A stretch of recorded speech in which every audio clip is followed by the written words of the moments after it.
Good afternoon, everybody. Luis here, wishing you a happy new month. And I can't believe it's May already. What is going on? So let's get started with your weekly market update video to give you that non-media based insight on where the housing market is at and try to predict where it's going. All right. And if there is anything that you want me to research or confirm, simply reply to the email. You have my contact information. All right. And all the feedback is welcome. On that note, let's get started with notable news.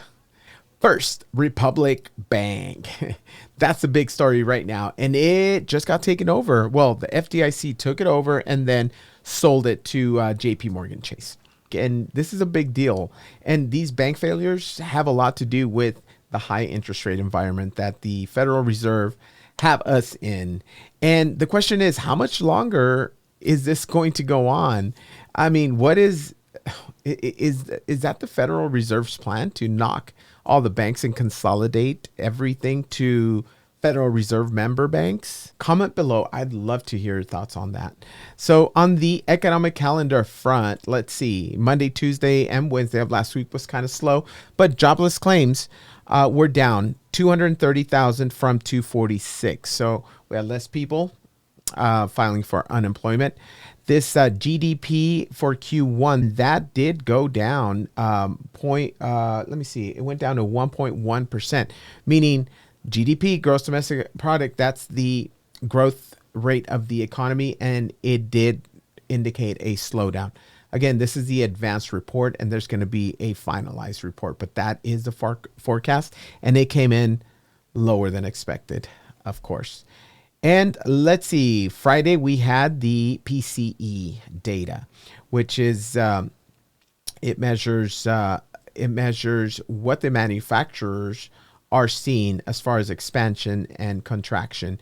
And as you can see here on this article, on this headline, Fed rate hikes could slow after key inflation measure eases in March, PCA data shows. So this, I'm showing all of this because we hit all of them. Well, we hit two of them.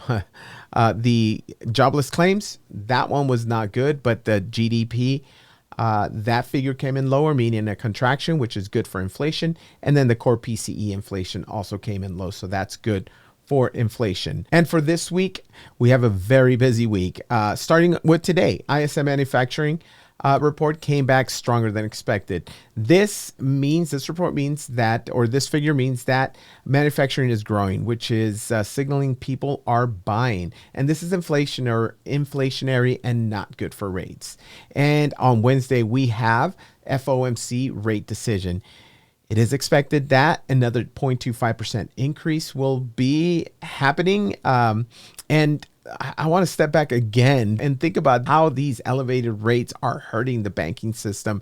And it kind of makes you wonder which bank is going to go down next. I mean, this week it was First Republic. What's next?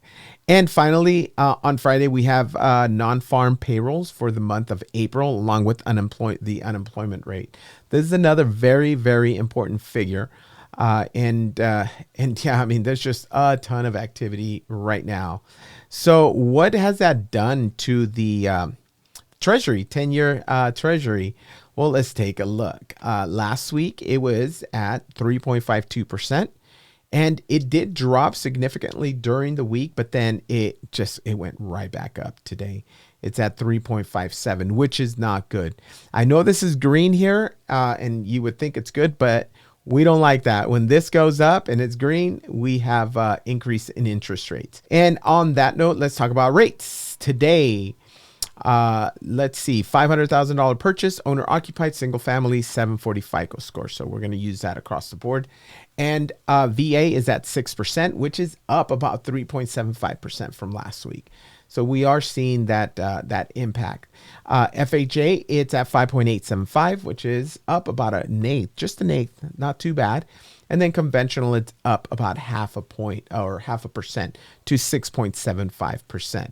And yes, rates are higher, but buyers, don't be discouraged. Prices are a little softer and you don't have to compete with as many people. If you want to know what that looks like, reach out. I can go over a cost of waiting analysis because a lot of people are thinking, oh, well, I'm going to wait. Well, say you wait 2 years and that house is now worth, $80,000 more. Well, you got to come in with more down payment and your payment is probably going to be higher. The bottom line is it's a fantastic time to buy if it's right for you. And the only way you can find out is if you really look into it and review the numbers, do a rent versus own comparison, do a cost of waiting analysis, and really look at the benefits of home ownership. All right, that's all I have for this week. Follow me on Instagram at Renteria_home loans for daily home buyer tips and day-to-day updates.